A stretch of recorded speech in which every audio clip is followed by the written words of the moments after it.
ao único que é digno de receber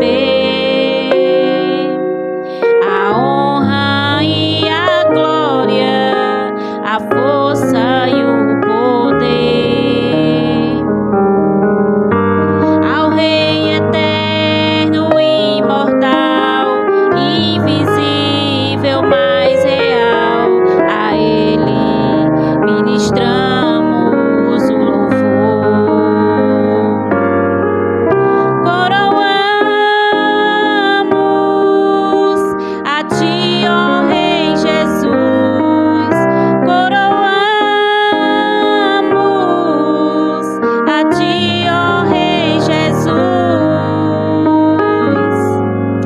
adoramos o Teu nome, nos rendemos aos Teus pés, consagramos todo o nosso ser a Ti.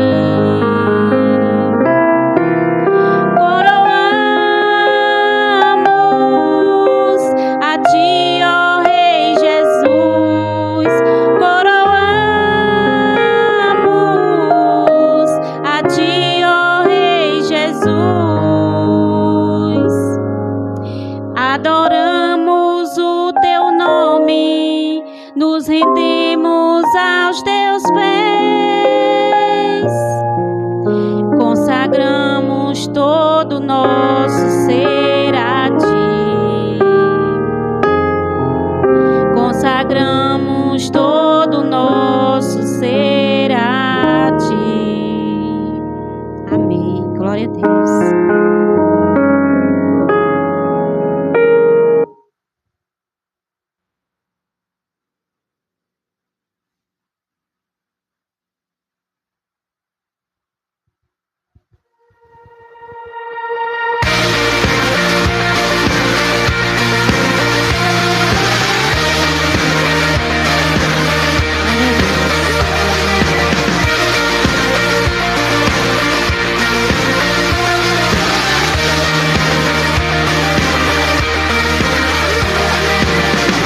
Quebra o jugo do meu pecado, tão mais forte é o meu amado, o Rei da glória, o grande Rei dos reis. Que treme a terra com trovão santo, eu admiro, desejo tanto o Rei da glória, o grande Rei dos reis. Oh, que tremenda graça! Oh, que infalível amor! Tomou o meu lugar, a minha cruz levou. Você deu sua vida, estou liberto em Ti. Oh, Jesus, eu canto pelo que fez por mim. Glória a Deus.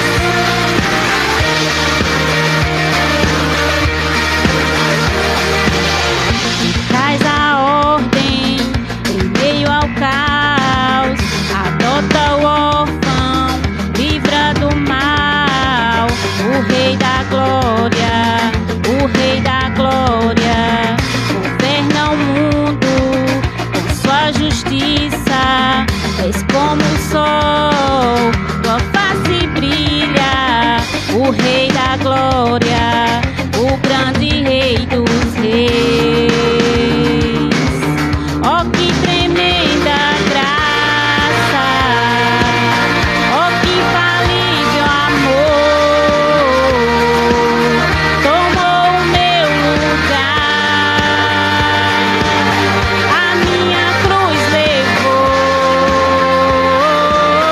Você deu sua vida, estou liberto em Ti. Oh, Jesus, eu canto pelo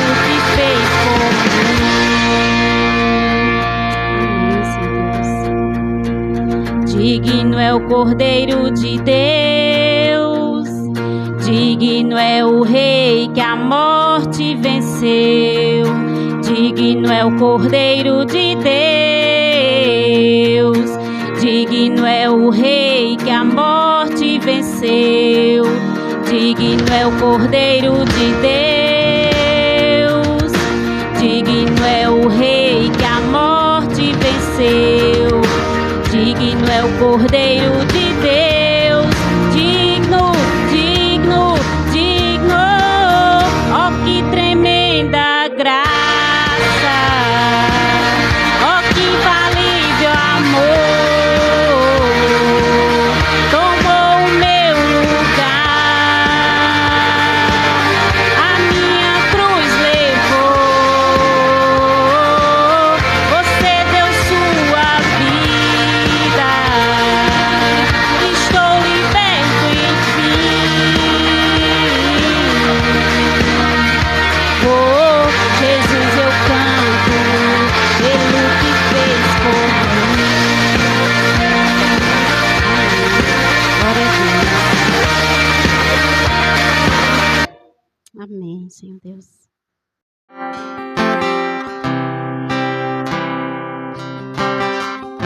Aleluia. Tu não és um Deus criado por homem algum. Tu não és um Deus que depende de qualquer mortal.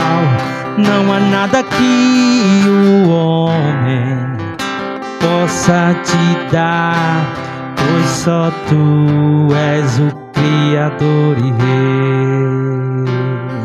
Mais uma vez. Tu não és um Deus criado por homem algum. Tu não és um Deus que depende de qualquer mortal. Não há nada que o homem possa te dar, pois só tu és o Criador e Rei. Tu somente és Deus, tu início não tens. No trono estás, Senhor, eterno é o teu saber. E eu sei, em dias claros ou não, reinando tu estás, controlas tudo, Pai. Quem contenderá contigo? És o poder, só tu és o Rei que reinas, governas sem fim. Deus, somente tu és digno de receber o louvor e adoração, Senhor. A igreja, tu somente és Deus.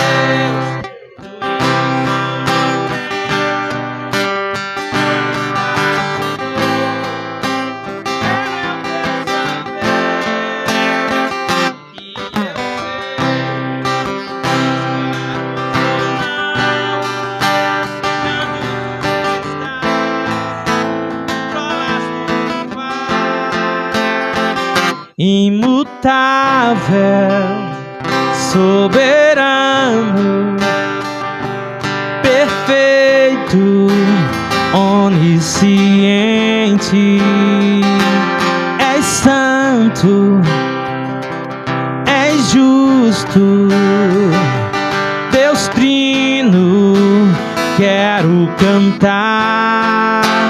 Tu somente és Deus, tu início não tens. No trono estás, Senhor, eterno é o teu saber. E eu sei, em dias claros ou não, reinando tu estás, controlas tudo, Pai. Imutável, soberano, perfeito, onisciente, Aleluia! Glória a Deus.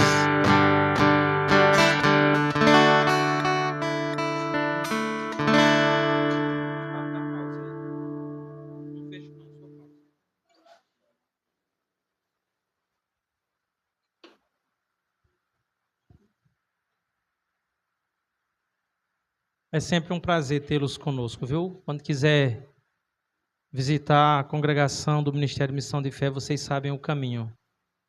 Sejam bem-vindos. Irmãos, Isaías capítulo 53, para a nossa meditação.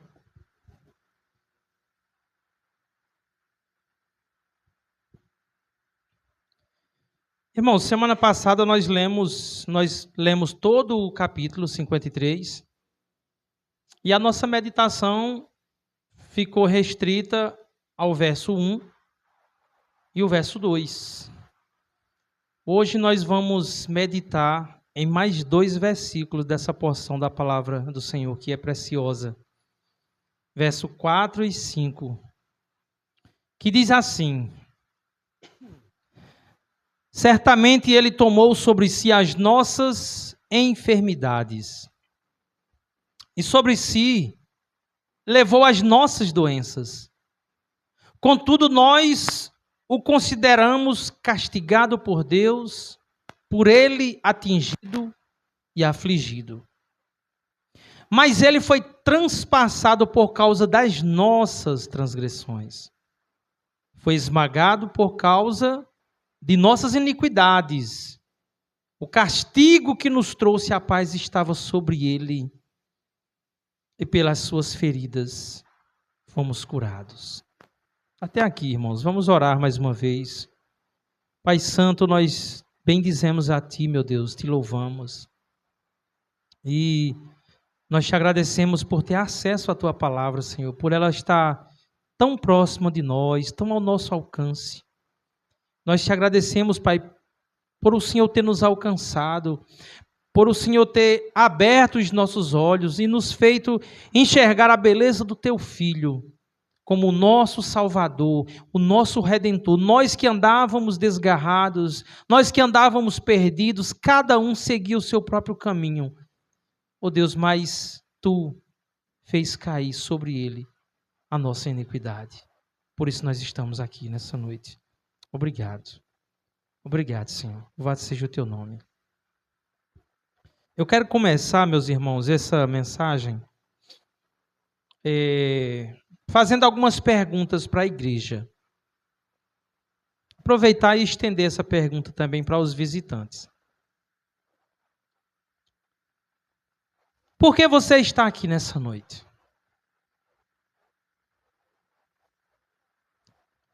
O que faz você deixar o conforto da sua casa e toda semana assentar nesses bancos? O que você pretende encontrar quando você abre a sua Bíblia? Quando você canta louvores ao Senhor? Quando você ora nesse lugar? O que você pretende encontrar? E qual é a relação de tudo isso com o texto que nós acabamos de ler? Que importância esse texto tem para a sua vida? O que Isaías 53, verso 4 e 5 significa para você? Meus irmãos, eu creio que algumas pessoas nesse local tenham respostas imediatas e coerentes com a fé cristã para essas perguntas. Mas talvez alguns de nós nunca tenhamos parado para pensar seriamente nessas perguntas. E no geral, eu quero dizer para os irmãos que grande parte da cristandade no Brasil e no mundo, se pressionados com essa pergunta, teriam dificuldades para responder. Infelizmente, textos, não só esse, mas texto como Isaías 53, eles não podem mais ser lidos. Na maioria das igrejas, não pode mais ser lido porque aquilo que vem depois da leitura não tem coerência nenhuma com o texto. E isso revela um problema muito sério, porque esse é um dos textos mais importantes das Escrituras. Toda a Escritura é importante. Mas esse é o coração do Evangelho. Aqui está, meus irmãos, a explicação da cruz. Aqui está a razão pela qual a igreja existe. São apenas 2 versículos, mas neles encontramos o coração do Evangelho, as boas novas de salvação anunciadas de forma clara, profunda e gloriosa. Se perguntassem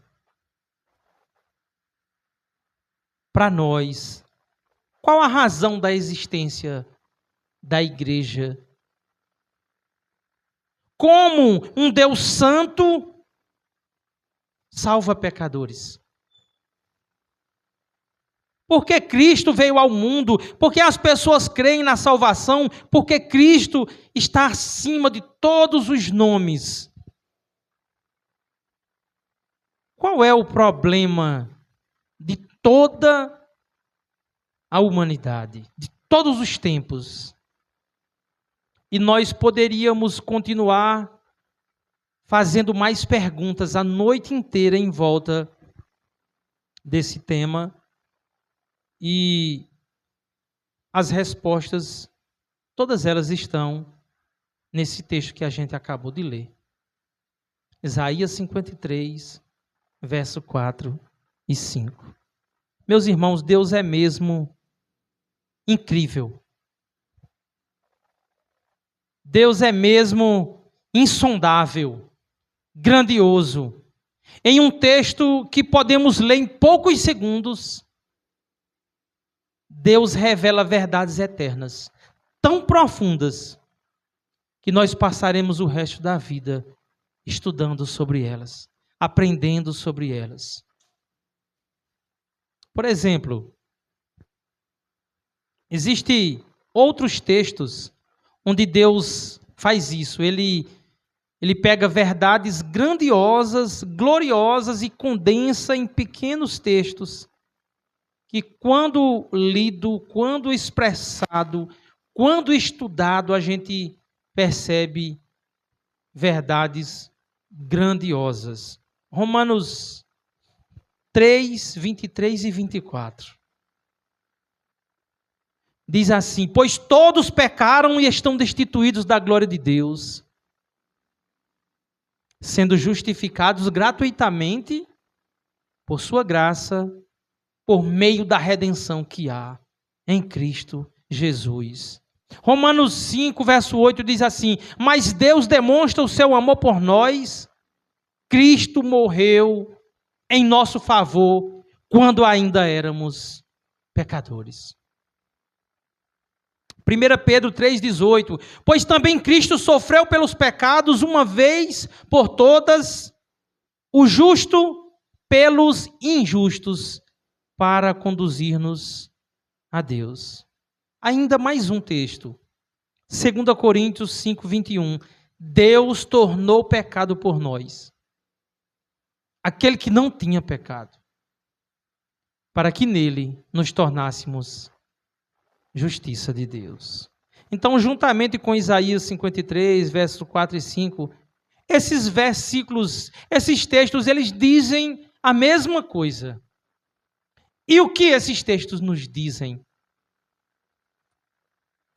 Esses textos falam da falência humana, falam da impossibilidade natural que todos os homens têm de terem uma comunhão com Deus. falam de uma doença mortal que todos os homens têm e que a Bíblia chama de pecado. Isaías destaca esse mal nesses 2 versículos com as seguintes frases: nossas enfermidades, nossas doenças, nossas transgressões, nossas iniquidades. Essas expressões aparecem nesses 2 versículos. Nossas transgressões, nossas iniquidades. E no fundo, todo mundo sabe que existe um problema na humanidade. Todo mundo sabe. Todo mundo sabe que existe algo de muito errado com o nosso mundo. Por isso, ao longo da história, homens e mulheres têm tentado explicar esse problema e encontrar uma solução para ele. Mas a sabedoria humana não alcança a solução. Os homens até conseguem perceber algo de errado, mas eles não conseguem dar o diagnóstico preciso, muito menos a cura. E quando eles ouvem o diagnóstico, geralmente eles fogem da cura. A sabedoria humana vai dizer o seguinte, que o problema do nosso mundo é a falta de uma educação de qualidade. Que se todo mundo tivesse acesso a uma educação de qualidade, o mundo seria diferente. Mas isso não é verdade. Não é verdade. De fato, é muito bom quando nós temos acesso a uma educação de qualidade. Mas se nós observarmos os países com os melhores índices de escolaridade, com as melhores instituições de ensino, com os melhores professores, Estados Unidos, Finlândia, Canadá, Japão, eles possuem os mesmos problemas de países com educação precária. Eles lidam com a corrupção, eles lidam com a inveja, eles lidam com o egoísmo, com a maldade, com homicídios, eles lidam com depressão, eles lidam com depravação moral, com adultério, com homossexualidade e etc. A educação de qualidade não resolve o problema do homem. Outros dizem que o problema do nosso mundo é a desigualdade social. E eu concordo que é verdade que existem injustiças que precisam ser reparadas. É verdade também que os cristãos devem demonstrar amor, misericórdia, compaixão e serviço com os necessitados, especialmente os da fé. Mas eu quero dizer para a igreja que atos de misericórdia, atos de bondade, atos de caridade não transforma o coração de um pecador. Uma pessoa pode ser aquela que mais recebeu atenção, cuidado da igreja, apoio emocional, direção espiritual bíblica, apoio financeiro e ainda assim ser a pessoa mais ingrata da igreja. Caluniar, mentir, trair a bondade dos irmãos e sair como vítima da história. A desigualdade social não é a raiz do problema. Existem pobres honestos e ricos corruptos. Assim como existem pobres corruptos e ricos honestos. Existem pobres, meus irmãos, que são generosos. E existem também pobres egoístas. Como se diz aqui no nosso Nordeste, tem pobre que atravessa um açude a nado com um sorrisal na mão e não desmancha o sorrisal. Esse ditado é muito popular na nossa região. Mas também tem rico. Tem rico, meus irmãos, que apaga até a luz da geladeira para economizar energia. Acredite se quiser. Tem pobre que compartilha de bom grado tudo o que tem. E também tem rico generoso. Mas tem pobre que se aproveita dos outros. Basta falar em ajudar, compartilhar, contribuir, que ele começa a choradeira. Assim como tem rico que adoece só em pensar em abrir a carteira.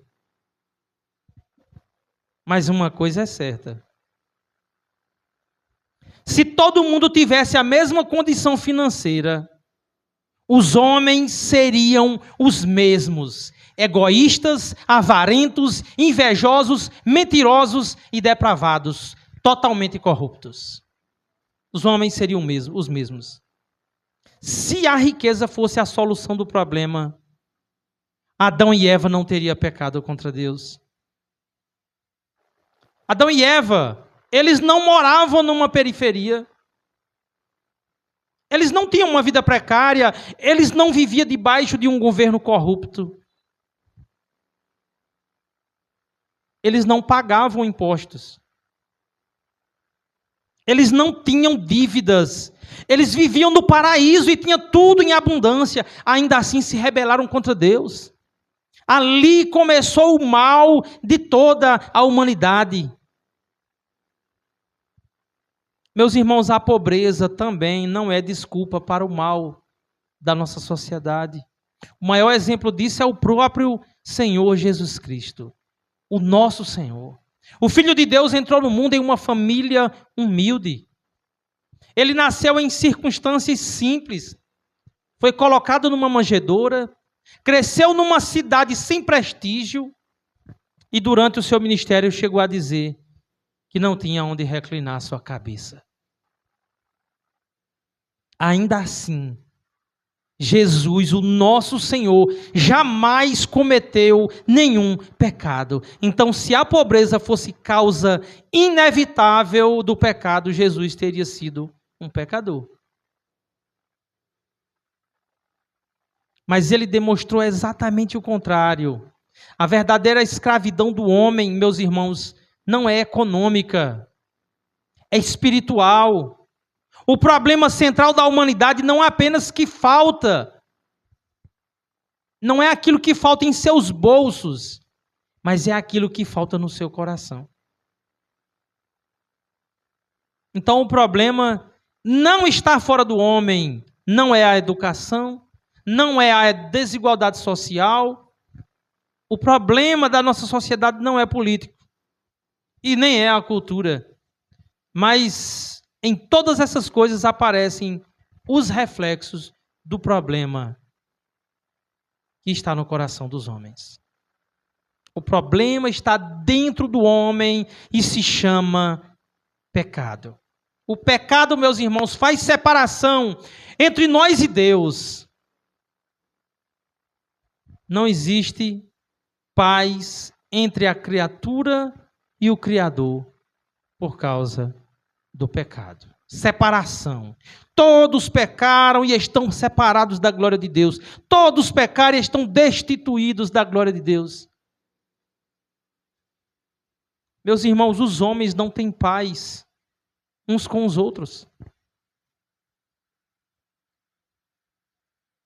O homem não tem paz no seu casamento. Os homens não têm paz com os seus próprios filhos. Os homens não têm paz com os seus vizinhos. Não têm paz no trabalho. E nem dentro da igreja os homens conseguem ter paz uns com os outros. Não conseguem. Mesmo na igreja temos que lidar com egoísmo, com inveja, com vaidade, com orgulho, com avareza e com mentira. A diferença é que aqueles que verdadeiramente estão em Cristo Jesus travaram uma luta contra o pecado. Então, se nós observarmos, Isaías está arrancando de nossas mãos todas as possíveis desculpas que nós possamos dar para o nosso coração mau.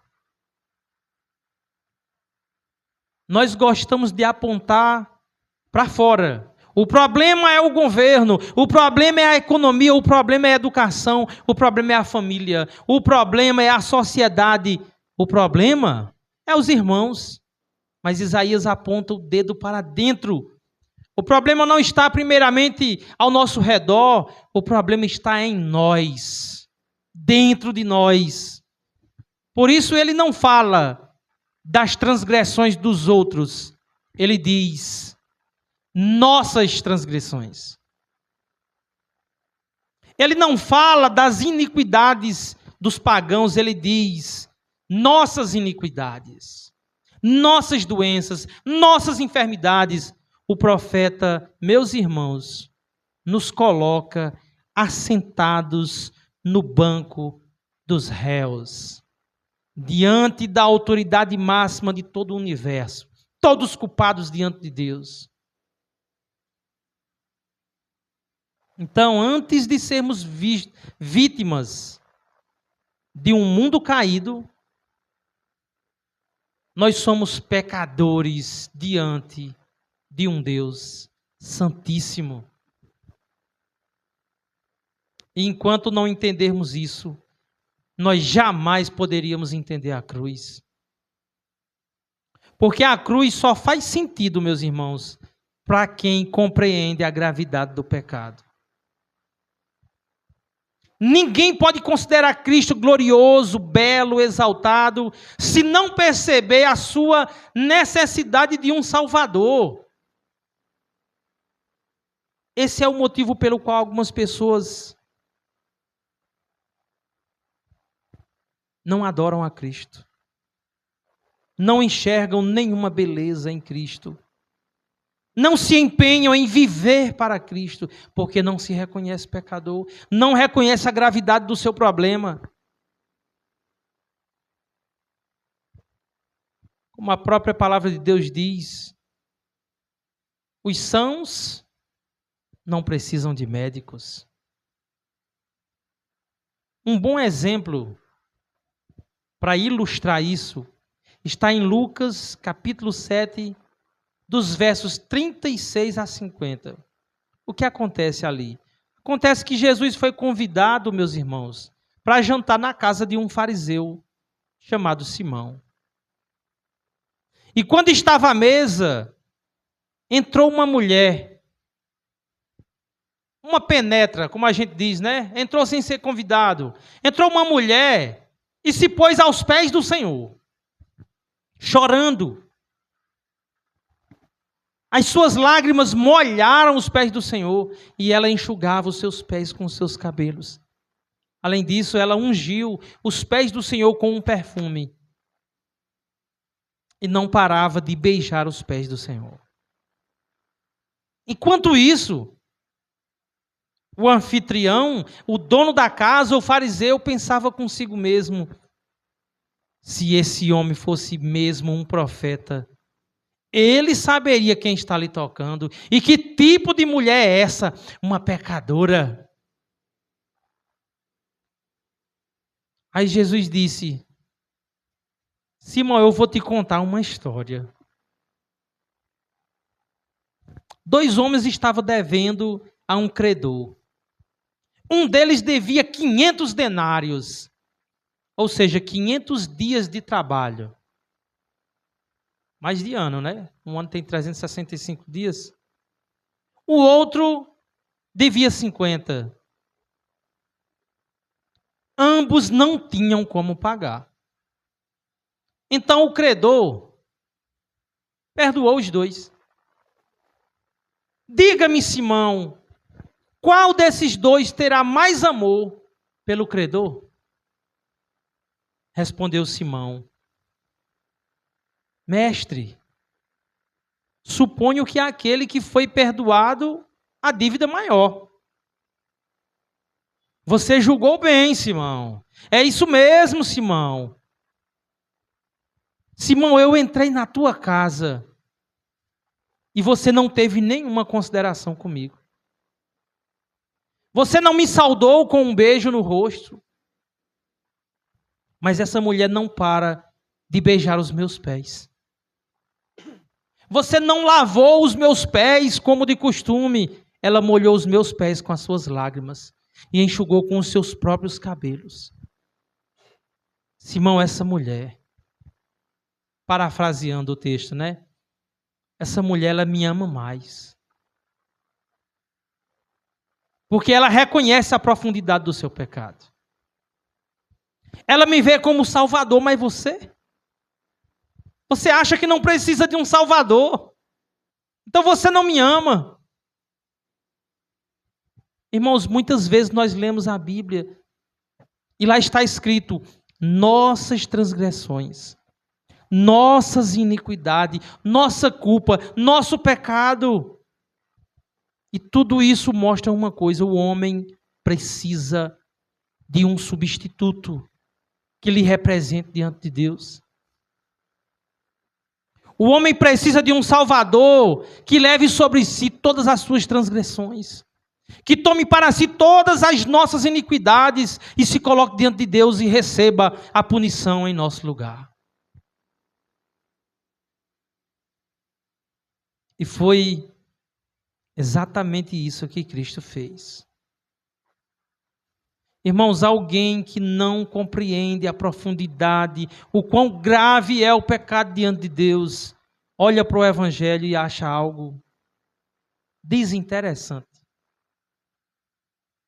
Porque não consegue olhar para dentro de si mesmo e ver a feiura do pecado. Certamente, Ele tomou sobre si as nossas enfermidades e sobre si levou as nossas doenças. Contudo, nós o consideramos castigado por Deus, por Ele atingido e afligido. Irmãos, o mundo olhava para Cristo naquela cruz e dizia: Ele está sofrendo pelos seus próprios pecados. Ele é um transgressor. Deus está castigando por causa da sua própria culpa. Ele ousou desafiar as autoridades religiosas. Ele é um pecador. Mas ele foi transpassado por causa das nossas transgressões. Ele foi esmagado por causa das nossas iniquidades. O castigo que nos trouxe a paz estava sobre ele, pelas suas feridas nós fomos curados. Glória a Deus. Irmãos, Isaías, ele não diminui a obra da cruz como é feito rotineiramente, não sei se essa palavra existe, como é feito toda semana, todos os domingos, em muitas igrejas. Isaías não diz que Cristo nos ajudou a melhorar um pouco. Isaías não diz que Cristo nos inspirou, que Cristo nos deu o exemplo. Muita gente prega o evangelho por aí dizendo: Cristo veio nos dar o exemplo. Esses dias uma pastora disse que Cristo veio nos dar o exemplo para que a gente siga. Cristo não veio dar o exemplo. Nós não poderíamos fazer o que Ele fez. Ele tomou, Ele levou sobre si, Ele foi traspassado, Ele foi esmagado. Tudo isso, meus irmãos, é substituição. É Cristo nos substituindo. A cruz não é um teatro. Não é uma demonstração de amor apenas. É uma execução judicial. A ira de Deus que deveria cair sobre nós, caiu sobre o seu próprio Filho. Cristo colocou-se no banco dos réus para que nós pudéssemos comparecer diante de Deus sem culpa. Cristo não veio nos dar o exemplo. Quem poderia morrer na cruz e apagar os seus próprios pecados? Quem poderia apagar um pecado sequer? Tiago, capítulo 2, verso 10, diz que se observarmos toda a lei de Deus e percebermos que tropeçamos num único ponto, seremos réu de ter quebrado toda a lei de Deus. Meus irmãos, quem quebrou um só ponto da lei? Nós quebramos a lei toda. Nós não temos um único pecado. Nós somos pecadores. Então, no Calvário, Deus tratou o seu Filho como se ele tivesse vivido a nossa vida de pecado, para que pudesse tratar pecadores arrependidos como se tivessem vivido a perfeita vida de Cristo. Foi uma substituição. Ele foi esmagado por causa das nossas iniquidades. Irmãos, um único pecado expulsou Adão do Éden. Um único pecado é suficiente para ofender a santidade de Deus. Mas sobre o Filho de Deus estava o pecado de todos os eleitos. A gente ouve essas coisas e muitas vezes a nossa mente está em outro lugar. A gente não para pensar na profundidade disso, na seriedade. Meus irmãos, o pecado de todos os eleitos foram colocados nos ombros de Cristo. Homicídios, adultérios, glutonaria, homossexualidade, roubo, furto, a mentira, a inveja, tudo colocado sobre ele.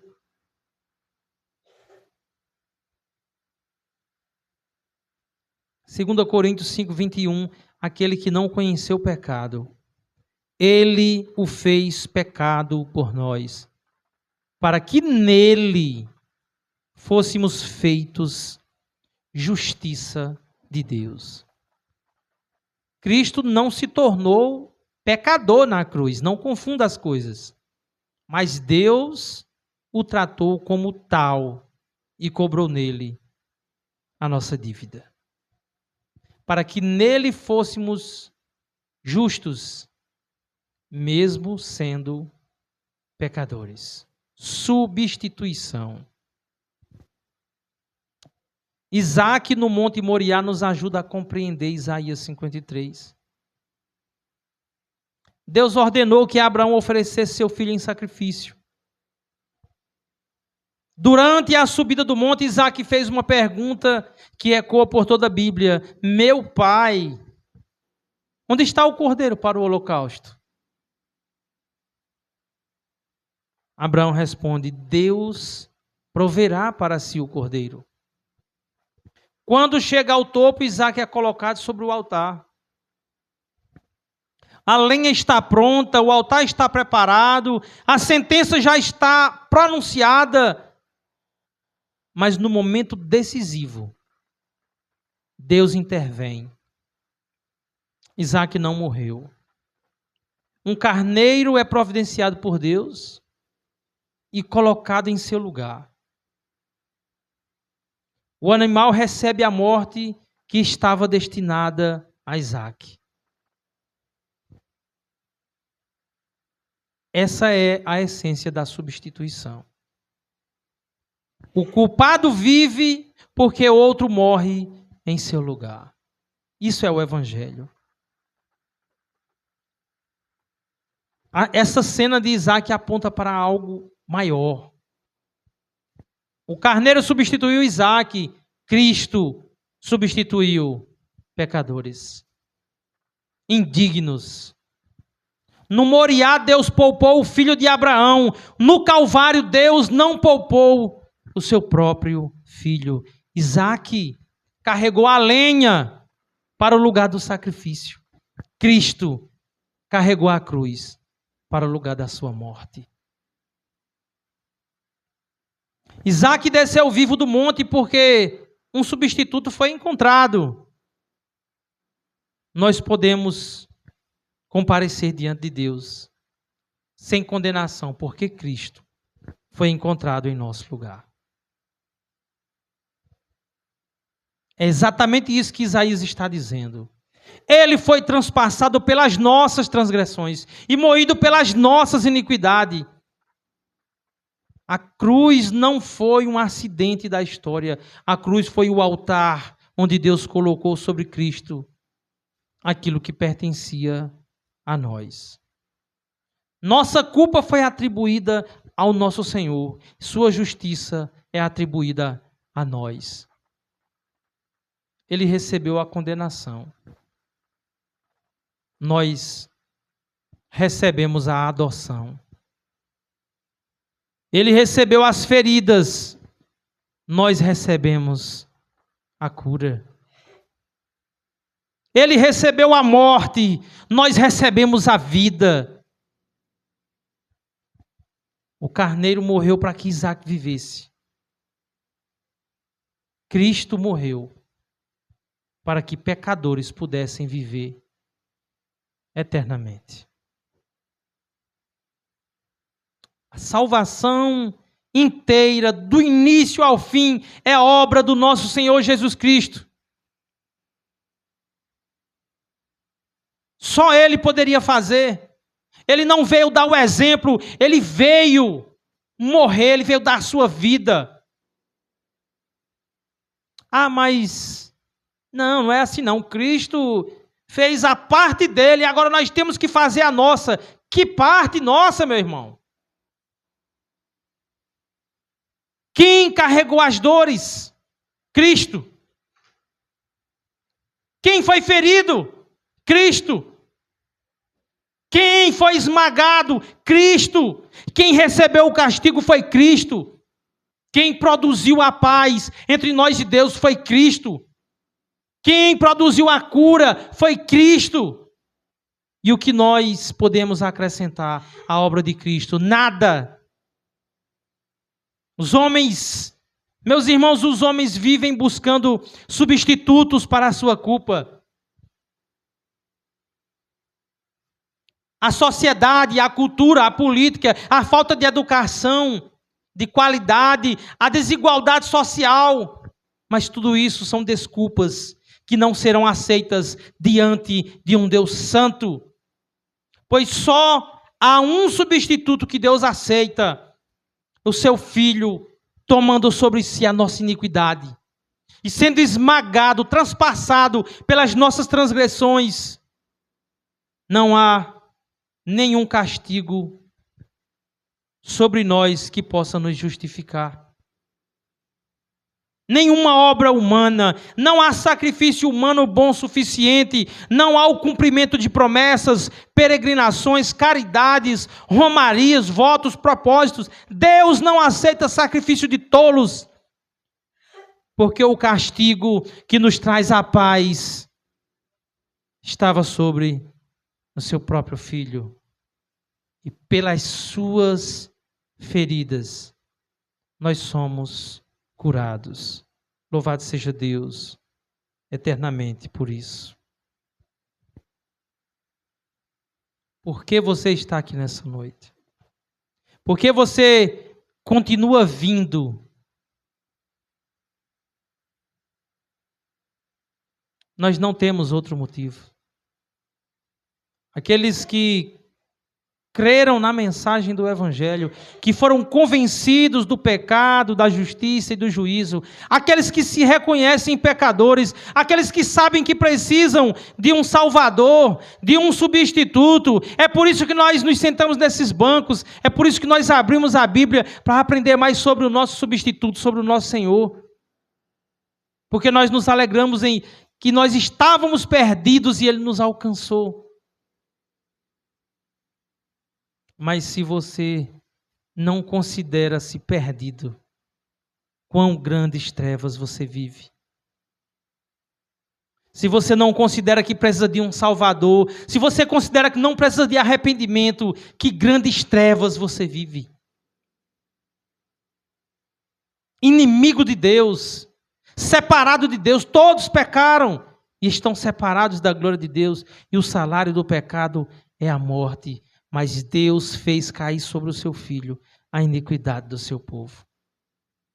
Ele foi traspassado por causa das nossas transgressões e esmagado por causa das nossas iniquidades. O castigo que nos traz a paz estava sobre ele.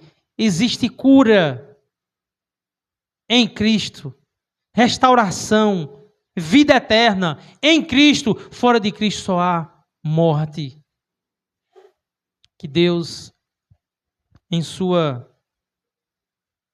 soberania, em sua graça, em seu amor, venha fortalecer aqueles que têm fé em Cristo e venha convencer aqueles que não têm para a sua própria glória, em nome de Jesus. Amém? Pai, obrigado, meu Deus, por essa noite mais uma vez. Obrigado por essa mensagem. Meu Deus, que a Tua palavra ela venha ecoar no nosso coração, na nossa mente, transformar a forma de olharmos para esse mundo. Que a nossa mente seja moldada pela Tua palavra. Que nós não venhamos nos moldar aos padrões desse século, mas que nós venhamos nos moldar a Tua palavra, que é santa, perfeita e agradável, que é lâmpada para os nossos pés, que é luz para os nossos caminhos, em nome de Jesus. Louvado seja Teu nome, Senhor. Vamos louvar, irmãos. Vamos engrandecer o nosso Deus por meio do louvor. Amém? Glória a Deus.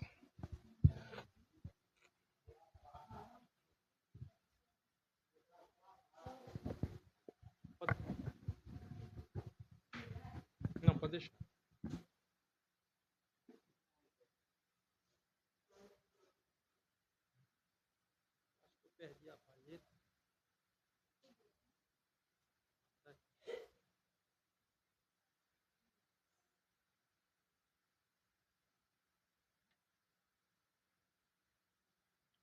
Irmãos, vamos nos pôr de pé. Vamos cantar ao nosso Deus soberano, que nos resgatou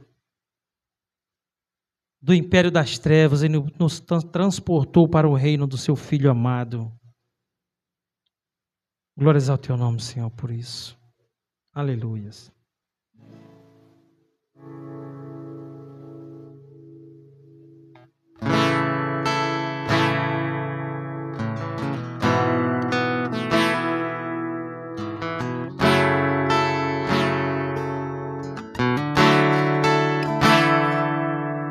Eu te louvo, que todo mundo possa ver Tua graça que mudou para sempre o meu viver.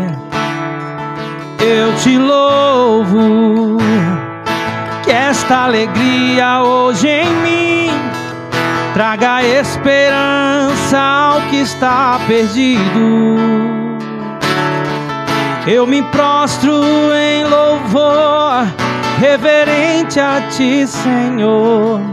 Tua glória eu quero ver em meu viver, Senhor. Declararei que só em Cristo vida eterna, salvação e santidade flui para sempre.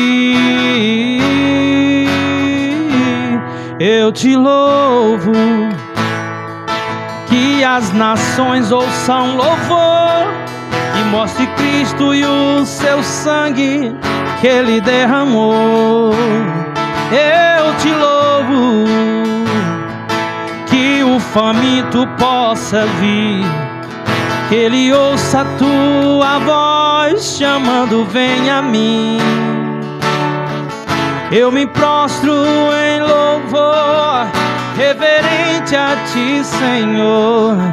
Tua glória eu quero ver em meu viver, Senhor. Declararei que só em Cristo vida eterna, salvação e santidade flui para sempre. Eu te louvo. todo mundo possa ver que tua graça, liberdade traz ao pecador.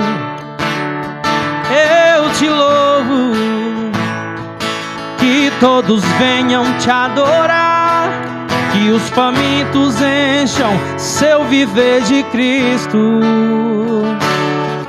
Eu me prostro em louvor, reverente a ti, Senhor.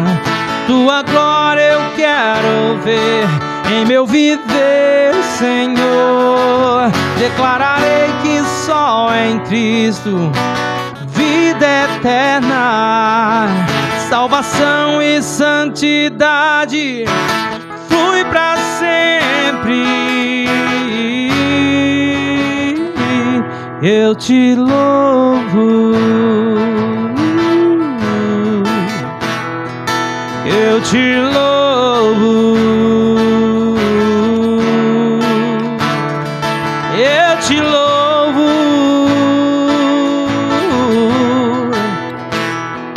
eu te louvo. Eu me prostro em louvor, reverente a ti, Senhor. Tua glória eu quero ver em meu viver, Senhor. Declararei que só em Cristo vida eterna, salvação e santidade flui para sempre. Eu te louvo, te louvamos, Senhor. Eu te louvo, eu te louvo, te louvamos, Deus, eu te louvo.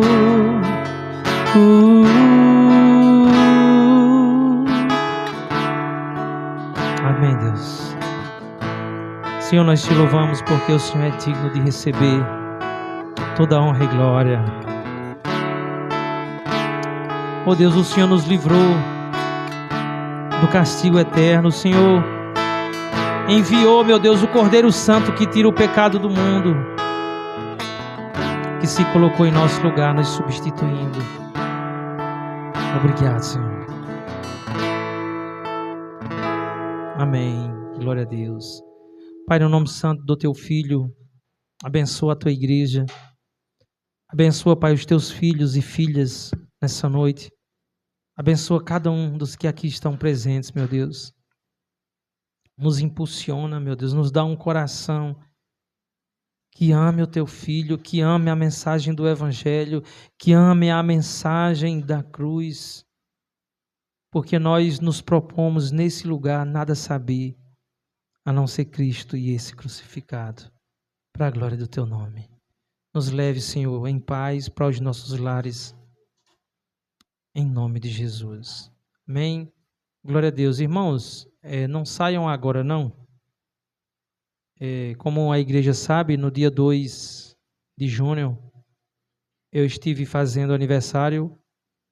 Então, algumas pessoas se reuniram, né, fizeram um bolo. A irmã Andréia, né, que é a boleira, a doceira da igreja, que fez o bolo. E o irmão Luiz Henrique, né, saiu agora para buscar umas pizzas.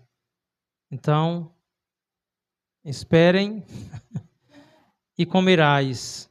Que Deus abençoe a vida de cada um dos meus irmãos, para a glória do nosso Senhor Jesus Cristo. Amém? Glória a Deus.